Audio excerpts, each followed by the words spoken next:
So as we lower down into a full squat, there's some things that we need to think about. We need to stay balanced, so we need to have 3 points of contact with our foot. So our heel, the inside of our foot, like our big toe joint, and the outside of our foot, like our little toe joint. We need to have those 3 points of contact. We need to stay braced, and we need to really focus on having the bar travel in a vertical line straight up and down over your midfoot.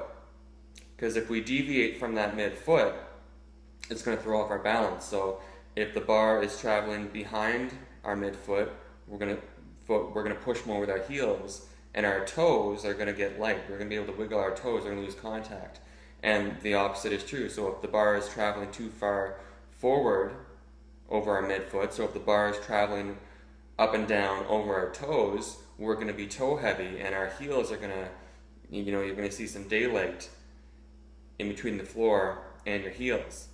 The angle of our torso is also very important. So with the low bar squat, the torso angle is usually a little bit more horizontal. In the high bar squat, front squat, the torso angle is more vertical. However, we do want to make sure whatever squat we're doing, so we're doing the low bar squat, so we want to make sure our torso angle is established during that first third of the squat. So we don't want to lower down in the bottom of a squat and still searching for the angle of our torso. So when we start to lower, we establish it at the top third, and then we just sink. And then the top third again, when we come up, then we fully raise our torso angle. So hopefully that makes sense. So the top third, like you sink, and while you're sinking, you're establishing your torso angle. And then during that top third, we establish it, and then we continue to sink, just lowering our hips, not moving our torso. We don't want to move our torso angle, and then we're almost, like, say for example, we're almost in the hole right now, almost in the bottom of your squat, and you're still leaning forward. So establish that high, and then lower your hips instead of lowering your angle to find depth. A lot of people think they're trying to squat the parallel or below parallel, but the lower they get, they're just lowering their torso angle, and their hips aren't actually getting lower. So we want to make sure the torso angle is established high, and then lower ourselves down into the bottom of the squat. And when we come up, the same thing. We don't want our torso angle to move as we come out of the bottom of our squat. We want our torso angle to start becoming more vertical again towards the top third of the squat. So it's like a mirror image of each other on the way down and the way up. So for the first time, our bracing is really going to be challenged here. So maintain the tension in your core the entire duration of the squat. Squeeze that bar into your back, squeeze your shoulder blades back and down. So when you start to lower down, like, keep pushing your knees out. We don't want our knees to cave in. And keep your head in line with your torso. We don't want our head to be looking up and down and everywhere. Also, when we're coming up, like when I spoke about torso angle, so just make sure that your hips and your chest are rising at the same time. So our torso angle isn't changing, it's staying the same, up and down the entire time.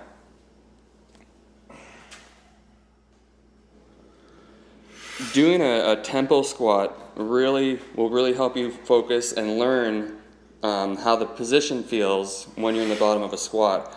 I often like to use a tempo squat the first couple warm-up sets of the day. So it's maybe like a 3 count down, and then you hang out in the bottom of a squat for maybe 5-10 seconds, whatever you feel suits. But it's a good way to practice staying tight in the bottom of a squat, and it's just a good way to feel the position, like kind of feel your end range. Everyone has their own end range that they can stay tight in. So it gives you a good sense of what you're feeling that day.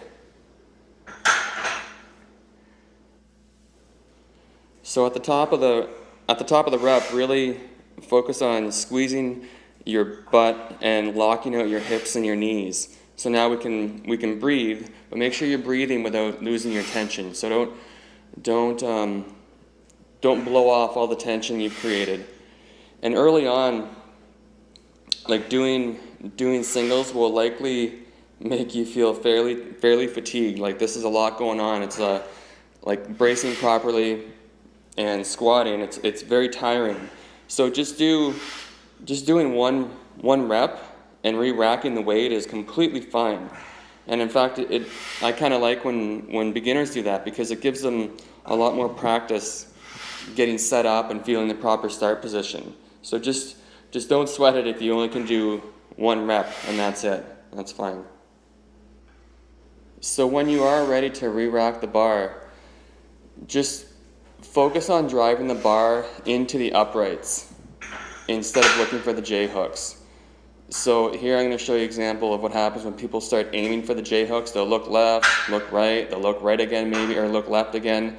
So this is an easy way to miss the J hooks. So all you have to do is stay nice and strong and just drive the bar into the uprights, and you're never going to miss the J hooks that way. Okay, so good luck, and I'm excited to see how it looks.